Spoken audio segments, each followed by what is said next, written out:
Sir আপনার voice আসতেছে না স্যার। স্যার কথা শোনা যাচ্ছে না স্যার। এতক্ষণ পরে বললে হবে?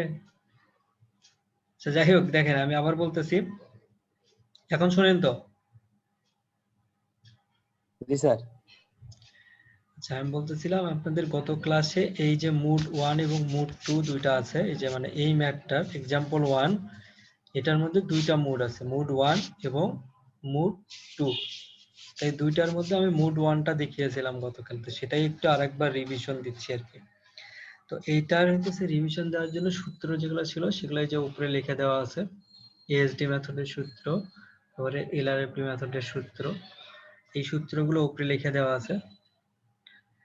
আর মুড 1টা আমি বলছিলাম যে এই যে যেই অংশটুকু আমি এখন ইন্ডিকেট করে দিছি, এই অংশটুকু থেকে যদি বাকি অংশ আলাদা হয়ে যায়, অর্থাৎ এইভাবে যদি ছিঁড়ে যায়, সেক্ষেত্রে আমরা কিভাবে ক্যালকুলেট করব সেটাকে আমরা বলছি মুড 1 এখানে।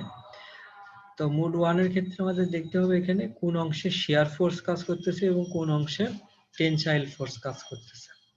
তো শিয়ার ফোর্স কাজ করতেছে আমি বলছিলাম যেখানে এই যে ফোর্সটা ইন্ডিকেট করা আছে, এই ফোর্সের প্যারালাল অর্থাৎ সমান্তরালে যে সারফেসগুলো থাকে, ঠিক আছে? অর্থাৎ এখানে যদি বলি এই যে আমাদের ফোর্স যেই দিকে আছে, এটার প্যারালালি সারফেস হচ্ছে এই উপরের একটা এবং এই নিচের একটা, এই দুই সারফেসটা তাইলে হবে শিয়ার সারফেস। আর এই যেদিকে ফোর্স থাকে তার পারপেন্ডিকুলার ডিরেকশনের যেই সব সারফেসে ছিঁড়ে যাবে সেখানে টেনশন কাজ করবে। তো আমাদের এই যে এই অংশটুকুর মধ্যে টেনশন কাজ করবে। তো আমরা প্রথমে এই যে সূত্রের মধ্যে তিনটা টার্ম আছে, এজিভি, এএনভি এবং এএনটি, সবগুলোই এরিয়া বোঝায়, বাট এজিভি দিয়ে বোঝায় শিয়ার সারফেসের গ্রোস এরিয়া, এএনভি দিয়ে বোঝায় শিয়ার সারফেসের নেট এরিয়া, আর এএনটি দিয়ে বোঝায় টেনসাইল সারফেসের নেট এরিয়া। তো এই মানগুলো এখন আমাদেরকে এখান থেকে বের করতে হবে। এই তিনটা মান বের করতে পারলে বাকি ক্যালকুলেশন গুলো একদম সিম্পল। তো এই তিনটা ক্যালকুলেশন দেখি। প্রথমে এজিভি, তো আমাদের শিয়ার সারফেস যেটা আছে সেই শিয়ার সারফেসের গ্রোস এরিয়া বের করতে হবে। তো আমি বললাম শিয়ার সারফেস হচ্ছে আমাদের এই মুড 1 এর জন্য হবে কি, যে এইখানের এই অংশটা এবং নিচের অংশটা। এইটার গ্রোস এরিয়া বের করতে হলে আমাদের কি লাগবে, এই টোটাল ডিসটেন্স, এই যে এখানে যেটা আছে 1.5 প্লাস 2.5 সেটাই লিখছে দেখেন, ইনটু থিকনেস, আর এই প্লেটের একটা থিকনেস থাকে, এই থিকনেসটা এই যে এখানে বলে দেওয়া ছিল 5/h, তো সেটা লিখছে এবং তার সাথে 2 দিয়ে গুণ করছে। 2 দিয়ে গুণ দেওয়ার কারণ হচ্ছে এই যে আমাদের শিয়ার সারফেস কয়টা আছে, দুইটা, উপরে একটা নিচে একটা, এই জন্য 2 দিয়ে গুণ দিয়েছি। তাহলে টোটাল এজিবি এর মানটা আমরা পেয়ে যাব। তারপরে এএনভি, এএনভিটা বুঝাই বলছিলাম নেট শিয়ার এরিয়া।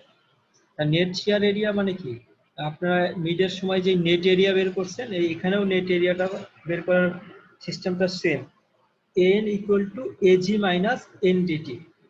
আর ওখানে আমরা পুরো অংশটার জন্য শিয়ার সারফেস বা টেনসাইল সারফেসের জন্য আলাদা আলাদা করে এরকম কোনো কিছু করি নাই।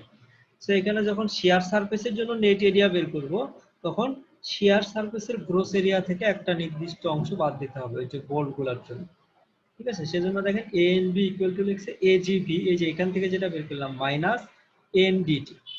এখানে এন কয়টা নেব এখন সেটা একটু দেখতে হবে। এন হইতেছে আমাদের যতগুলা বোল্টের মধ্যে ওই অংশটুকু পড়বে, ওই সারফেসটা পড়বে। এখানে দেখেন একটু খেয়াল করে দেখেন, আমি যদি এই উপরের সারফেসটা নেই, তাহলে এই প্রথম বোল্টটা পুরো অংশটাই মাঝখান বরাবর ছিঁড়ে যাবে, দ্বিতীয় বোল্টের কিন্তু পুরোটা না, একদম মাঝখান বরাবর, এই যে এই দিক থেকে বোল্টের এই যে মাঝখানে আসবে, আবার এই মাঝখান থেকে এই নিচের দিকে ছিঁড়ে যাবে। অর্থাৎ এই বোল্টটা আমি যদি চিন্তা করি, একদম লাস্টে যেই সারফেসটাই আমি নেই না কেন, সেটার একদম লাস্টের যেই বোল্টটা থাকে সেটার অর্ধেক অংশ ছিঁড়ে যাবে, হাফ। তাহলে আমি এই সারফেসের মধ্যে যদি নাম্বার অফ বোল্ট বলি, তাহলে নাম্বার অফ বোল্ট হবে কত, 1, আর এখানে হবে হাফ, তাহলে 1.5। এই যে দেখেন এখানে লেখছে 1.5 এন এর মান।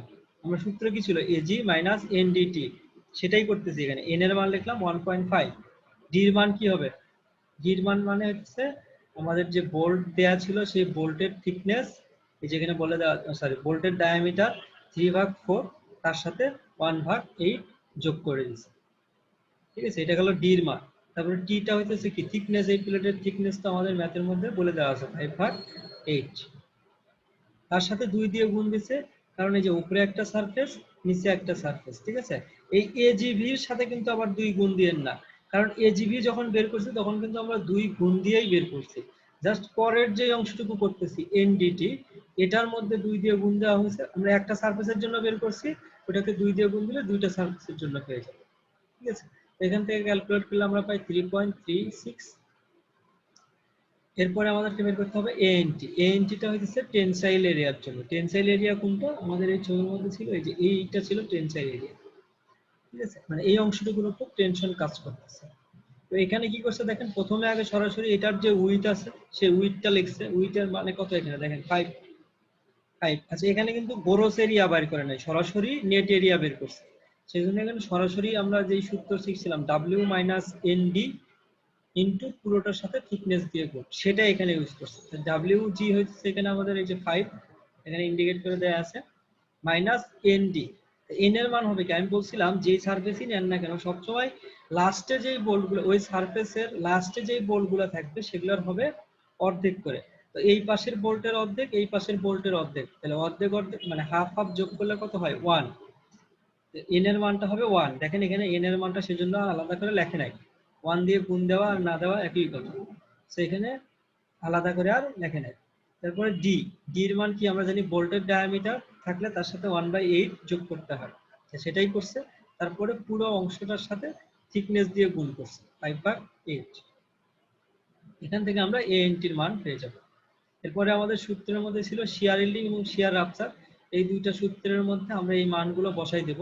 এফ ওয়াই এফ ইউ এগুলোর মান তো জানি, এজিবি এএনবি এগুলোর মান তো এখান থেকে বের করলাম। এই সবগুলো মান বসাই দেওয়ার পরে শিয়ার ইল্ডিং এর মান বের করব, শিয়ার রাপচারের মান বের করব। এই দুইটার মধ্যে যেটা ছোট সেটা আমরা টিএন এর সূত্রের মধ্যে বসাবো। যে দেখেন টিএন এর সূত্র যেটা লেখা ছিল, এই যে FU UBS ANT plus smaller of এই যে 0.6 FY AGB এবং 0.6 FU ANB, এই দুইটার মধ্যে যেটা ছোট সেটা এখানে বসবে, ঠিক আছে। তো ওই দুইটা তো আমরা আগে আলাদা করে বের করে নিলাম, এই যে এই দুইটা আলাদা করে বের করে নিচ্ছি এখানে। এই দুইটার মধ্যে থেকে প্রথমটা ছোট, এই যে 0.6 FY AGB এই মানটা ছোট, তো টিএন এর সূত্রের মধ্যে ওই মানটাই লিখছে 0.6 FY AGB প্লাস বাকি যে অংশটুকু ছিল FU UBS ANB।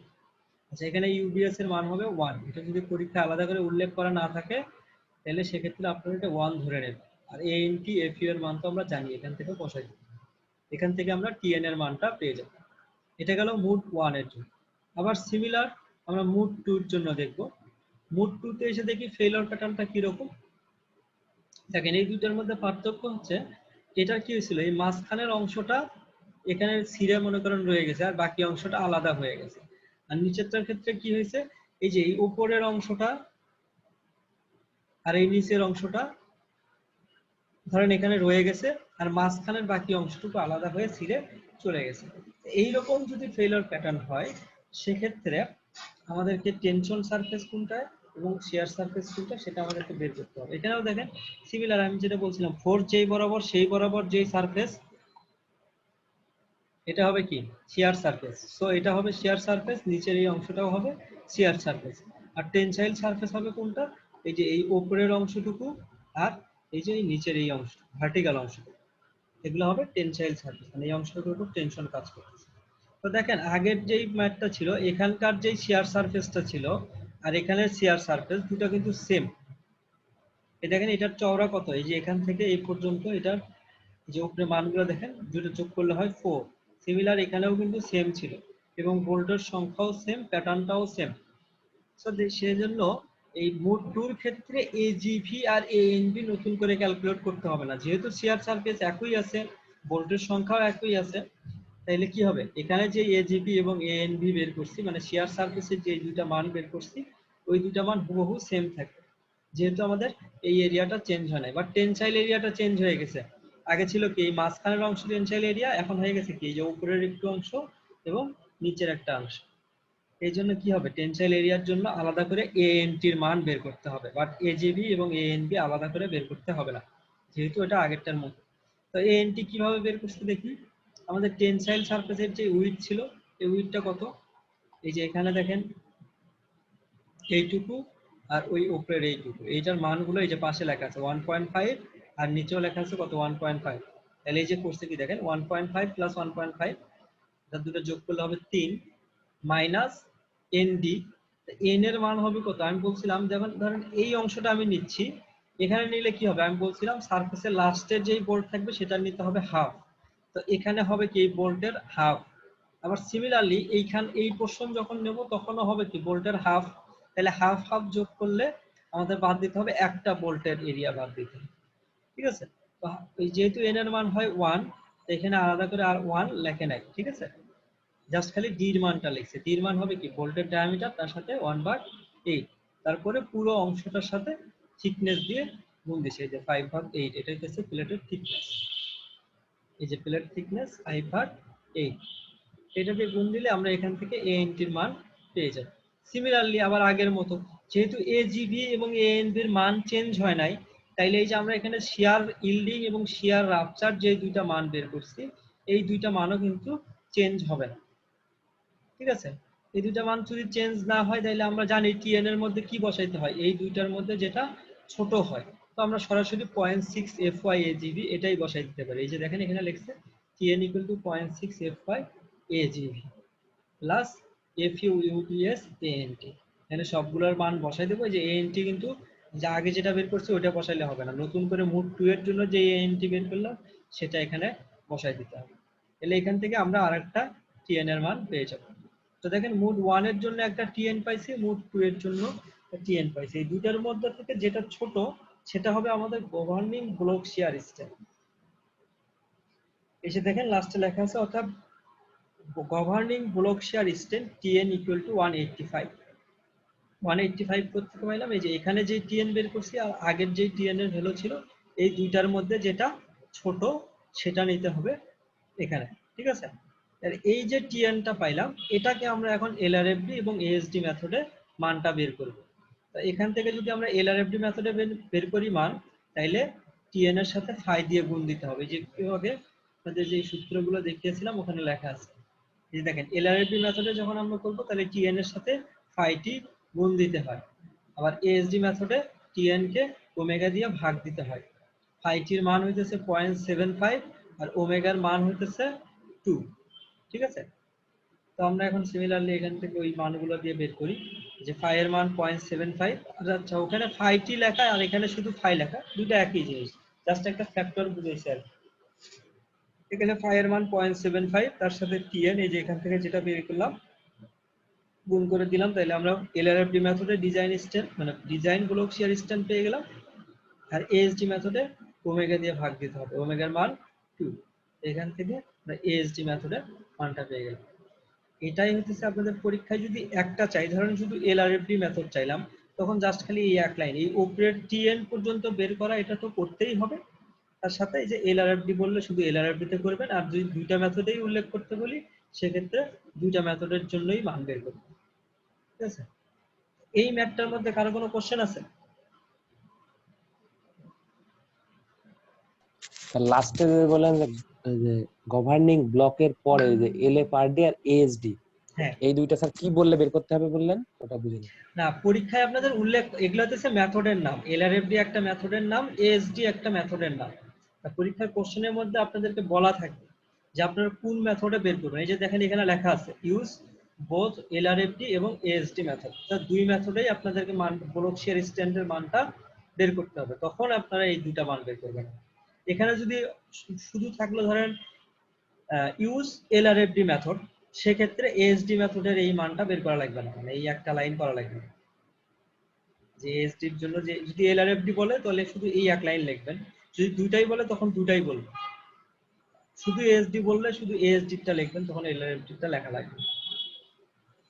Sir mood কি দুইটাই করা লাগবে একটা ম্যাথে, এক দুই? হ্যাঁ, মুড দুটাই করতে হবে। যদি এরকম ডাবল লেয়ারে থাকে মানে দুইটা সারিতে বোল্ট থাকে তখন মুড দুটাই হবে, যদি সিঙ্গেল লেয়ারে থাকে তখন একটা মুড হবে, সেটা এর পরের ম্যাথটা আমি একটু দেখাচ্ছি, এটা পুরোটা করাবো না, এটা আপনারা করবেন। এখানে আর কোনো কোশ্চেন আছে? না স্যার আপাতত নাই, করে রেখে হবে। আচ্ছা, এই যে দেখেন এর পরের যে ছবিটা আছে এটা আপনারা নিজেরা প্র্যাকটিস করবেন, আমি একটু হিন্টস দিয়ে দিচ্ছি, ঠিক আছে। এটা হোমওয়ার্ক, আমি জিজ্ঞেস করবো নেক্সট ক্লাসে কে কে করছে। এখানে হচ্ছে জাস্ট একটা সারিতে বোল্ট আছে, এটা একটু জুম করে নিয়ে দেখেন, ভালো করে বোঝা যাচ্ছে না ছবিটা। এখানে একটা সারিতে বোল্ট আছে, এই যে এখানে মাঝখানে 3টা বোল্ট আছে।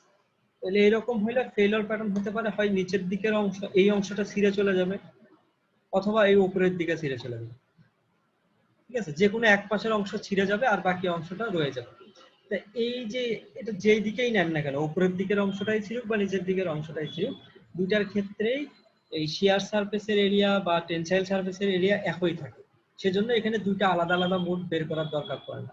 আগের ম্যাথের ক্ষেত্রে কিন্তু দুইটা মুডের মধ্যে দেখেন মান কিন্তু চেঞ্জ হয়ে গেছে, ভ্যালুগুলা শিয়ার সারফেস এবং টেনসাইল সারফেস, হয়তো বা দুইটাই চেঞ্জ হতে পারে অথবা যে কোনো একটা চেঞ্জ হতে পারে। ঠিক আছে, বাট চেঞ্জ হয়েছে। বাট এইটার ক্ষেত্রে কোনো চেঞ্জ হবে না, যদি একটা লেয়ারে থাকে তাহলে একটা মুডে বের করলেই হবে। ঠিক আছে, এক্ষেত্রে কি করতে হবে, এই যে এখানে শেয়ার সারফেস হবে কোনটা, এই যে এই অংশটা, এই অংশটা হবে শেয়ার সারফেস। এই যে ফোর্স আমাদের এইদিকে ইন্ডিকেট করে দেওয়া আছে, তাহলে এটা হবে শেয়ার সারফেস। আর টেনসাইল সারফেস হবে এই যে নিচের অংশ, এই যে এই ভার্টিক্যাল অংশটা, এটা হবে টেনসাইল সারফেস। সিমিলারলি আপনারা এখানে এজিবি বের করবেন, তারপরে এএনবি বের করবেন, এএনটি বের করবেন। এটা ওই আগের মতোই, জাস্ট খালি এই যে এই সারফেসের জন্য মানগুলো বের করবেন, এই যে একটু আগে যে ম্যাথটা বললাম এটার মতোই হুবহু। ঠিক আছে, এই এজিবি বের করবেন, তারপরে এটার এএনবি বের করবেন, তারপরে এএনটির মানটা বের করবেন। এই মানগুলো বের করার পরে সরাসরি শিয়ার ইল্ডিং এবং শিয়ার রাপচার বেন্ড বের করবেন। এই দুইটার মধ্যে যেটা ছোট সেটা টিএন এর সূত্রের মধ্যে বসাই দেবেন। ঠিক আছে, এই টিএন এর সূত্র থেকে যেই মানটা পাবো এখানে, এটাই আমাদের মানে ফাইনাল মান, এটাই গভর্নিং শেয়ার। ঠিক আছে, যেহেতু আগেরটার ক্ষেত্রে দুইটা ছিল, দুইটার মধ্যে থেকে যেটা ছোট সেটাকে আমরা বললাম governing share, block share strain. But এখানে যেহেতু একটাই বের হবে, সো এটাই হবে গভর্নিং ব্লক শেয়ার স্ট্রেন। তারপরে আপনাদেরকে যদি এএসডি মেথডে ডিজাইন করতে বলে, তাহলে টিএন এর এই মানকে 5 ওমেগা দিয়ে ভাগ দিতে হবে। আর এলআরএফডি তে বের করতে বললে তাহলে কি করতে হবে, 5 ফ্যাক্টর দিয়ে গুণ দিতে হবে। ঠিক আছে, সেই ম্যাথটা আপনারা করবেন, এটা আপনাদের হোমওয়ার্ক। আচ্ছা, এরপরে নতুন আরেকটা টপিক শুরু করতেছি, সেটা হচ্ছে রেসিডুয়াল স্ট্রেস। অর্থাৎ আমরা নরমালি কোনো স্ট্রাকচারের উপর যে লাইভ লোড বা ডেড লোড ধরে নিই, এই লাইভ লোড ডেড লোড ছাড়াও এগুলোর উপর আরো কিছু ধরনের স্ট্রেস, আলাদা কিছু স্ট্রেস জেনারেট হয়। তো এই যে এক্সট্রা যে স্ট্রেসগুলো জেনারেট হচ্ছে, এগুলা কি কি কারণে হতে পারে, ঠিক আছে, এগুলার একটু এখানে লেখা আছে আর কি। এই যে প্রথমেই যে পয়েন্টগুলো লেখা আছে দেখেন, সোর্সেস অফ রেসিডুয়াল স্ট্রেস, অর্থাৎ কোন কোন সোর্স থেকে এই রেসিডুয়াল স্ট্রেস গুলো আসে বা এটার উৎসগুলো কি। প্রথম যে পয়েন্টটা আছে দেখেন, uneven cooling which ochre after hot rolling structure. এটার মানে হচ্ছে, আমি আপনাদের মিডের শুরুর দিকেই বলছিলাম স্টিল গুলা মেইনলি দুই ধরনের হয়, একটা হচ্ছে হট রোল স্টিল, আর একটা হচ্ছে cold form steel. Hot roll steel যেটা, সেটাকে প্রথমে উত্তপ্ত করা হয়, তারপরে নির্দিষ্ট একটা ফর্মার মধ্যে বা সাসের মধ্যে রেখে এটাকে বিভিন্ন ধরনের শেপ দেওয়া হয়। মানে প্রথমে উত্তপ্ত করে তারপরে এটাকে আস্তে আস্তে ঠান্ডা করা হয় আর কি। আর কোল্ড ফর্ম যেটা ছিল, সেটা ছিল কি, নর্মাল টেম্পারেচারে এটাকে এগুলো বেন্ডিং করে বিভিন্ন শেপ দেওয়া হয়। তো প্রথম যে পয়েন্টটা আছে আনইভেন কুলিং, এই যে বললাম হট রোল স্টিল গুলোকে প্রথমে কি করা হয়, উত্তপ্ত করা হয়, তারপরে ঠান্ডা করা হয়। তো এটা কি করা হয়, যখন ঠান্ডা হয়, ঠান্ডা করা হয়, তখন এর আউটার সারফেসটা খুব তাড়াতাড়ি ঠান্ডা হয়ে যায়, ভেতরের সারফেসটা অত তাড়াতাড়ি ঠান্ডা হয় না। এজন্য দেখা যায় দুইটার মধ্যে একটা ভেরিয়েশন চলে আসে, স্ট্যান্ডের একটা ভেরিয়েশন চলে আসে। এই যে নিচে একটা ছবি দেওয়া আছে দেখেন, এই যে প্রথমে একটা ধরেন পুরোটা এটা একটা হট, এবং যখন কোনো স্টিলকে উত্তপ্ত করা হয় তখন কি হয়, এটা নরম থাকে, সেজন্য লেখছে হট অ্যান্ড সফট। তারপরে দেখেন যখন ঠান্ডা করা হচ্ছে, ঠান্ডা মানে ধরেন ঠান্ডা করা শুরু করা হয়েছে, কিছুক্ষণ পরেই কি হবে, এর বাইরের অংশটা ঠান্ডা হয়ে যাবে, যে এখানে লেখা আছে দেখেন কুল অ্যান্ড শ্রাঙ্ক, মানে এটা অনেক ঠান্ডা হয়ে যাবে এবং শক্ত হয়ে যাবে। ঠান্ডা হলে এই অংশটা শক্ত হয়ে যাবে, আউটার সারফেসটা।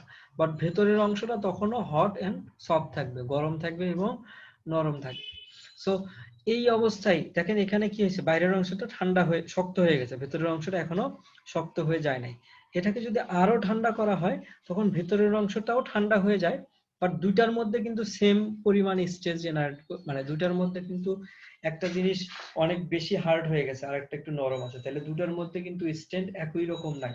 বা একটা আগে ঠান্ডা হয়ে গেছে আর একটা যদি পরে ঠান্ডা হয়, তাহলে দুইটার মধ্যে যেই সারফেস এরিয়া, এগুলোর মধ্যে কি হবে, একটা আলাদা একটা স্ট্রেস জেনারেট হবে, দুইটা সমানভাবে ঠান্ডা না হওয়ার কারণে, বা একই সাথে পুরো অংশটা শক্ত না হওয়ার জন্য দুইটার মধ্যে একটা ভেরিয়েশন আসবে আর কি। এটাই এখানে বলছে আনইভেন কুলিং এর জন্য, মানে সব জায়গায় সমানভাবে যেহেতু এটা ঠান্ডা হয় না, এটার জন্য একটা আলাদা একটা স্ট্রেস চলে আসে।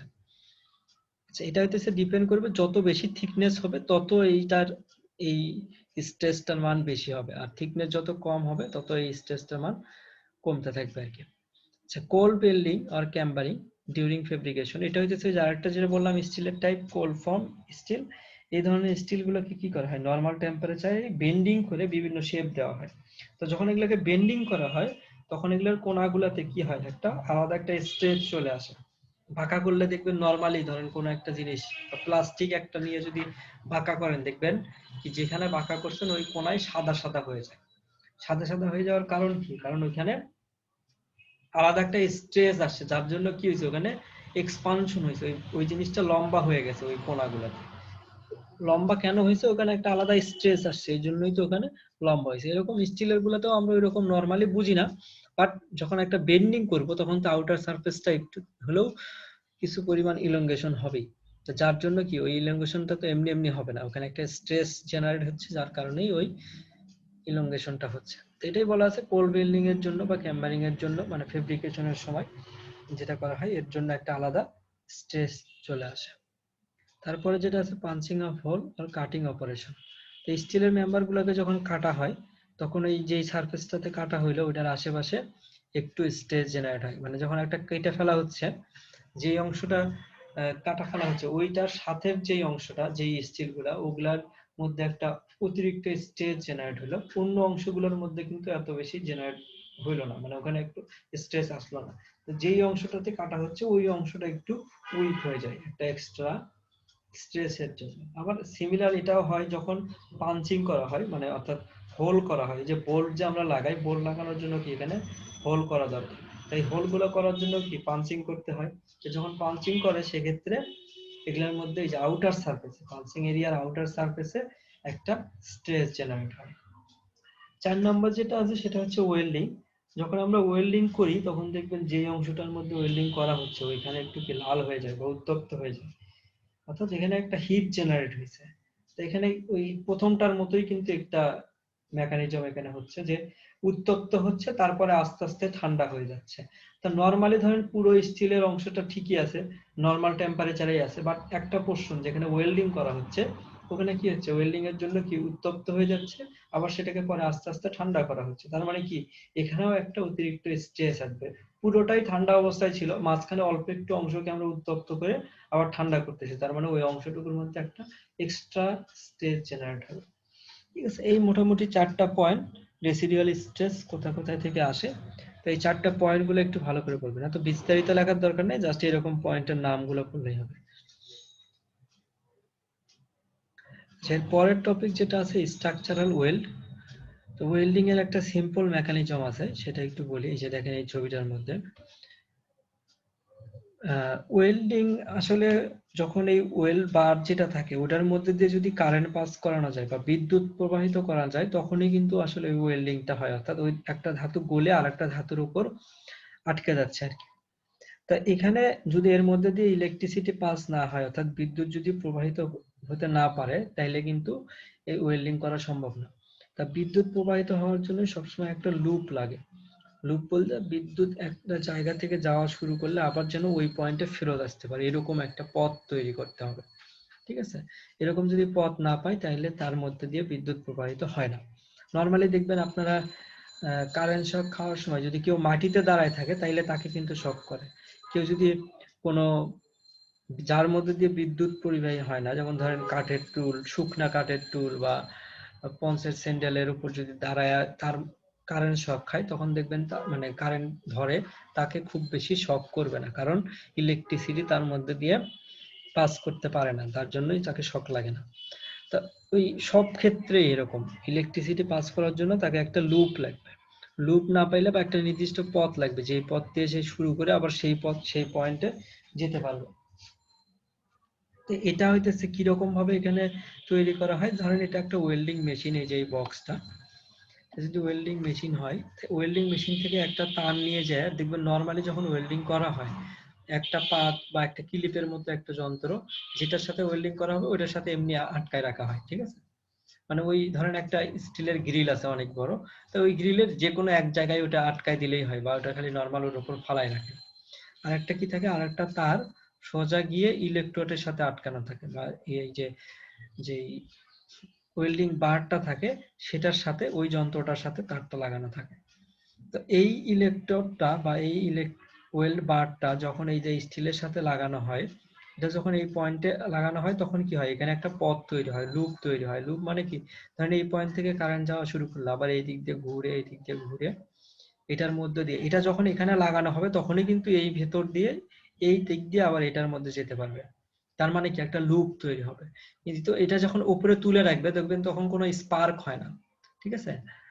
যখন এটা এখানে লাগানো হয় স্টিলের সাথে তখনই দেখবেন একটা স্পার্ক তৈরি হয় আগুনে, যার জন্য এর মধ্যে, তার মানে কি স্পার্ক তৈরি হচ্ছে, তার মানে কি এর মধ্যে দিয়ে তখন বিদ্যুৎ প্রবাহিত হচ্ছে, যার জন্য এই ধাতুটা গলে এইখান থেকে মেটালটা গলে এই যেটার উপর আমরা ওয়েল্ডিং করতে চাচ্ছি সেটার উপর একটা প্রলেপ পড়েছে। তো এটা একটা সিম্পল মেকানিজম। তো এগুলা আমি যেগুলা বললাম এগুলা একটু এর মধ্যে লেখা আছে কিরকম ভাবে ওয়েল্ডিংটা হয়, এর প্রসেসিংটা। আচ্ছা, ওয়েল্ডিং এর দুইটা কোড আছে, মানে আমরা যেরকম বিএনবিসি কোড বলি ওই রকম ওয়েল্ডিং এর জন্য কিছু আলাদা স্পেসিফিকেশন আছে। প্রথমটা হচ্ছে এডব্লিউএস, এই ফুল ফর্ম গুলো মনে রাখবেন।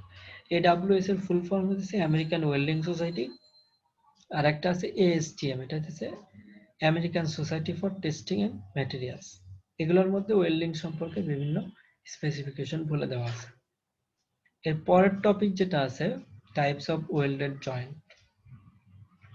আচ্ছা, আপনাদের এই ক্লাসটা বেশিক্ষণ না, এটা শেষ হয়ে যাবে, আপনারা 5 মিনিট পর সেম লিংকে আবার জয়েন করবেন, ঠিক আছে। সেখানে আমি এই টাইপস অফ ওয়েল্ডেড জয়েন্ট ওখান থেকে শুরু করব। আপনারা কি আমার কথা শুনতে পাচ্ছেন? জি স্যার। হ্যাঁ, 5 মিনিট পর সেম লিংকে আবার জয়েন করবেন আপনারা।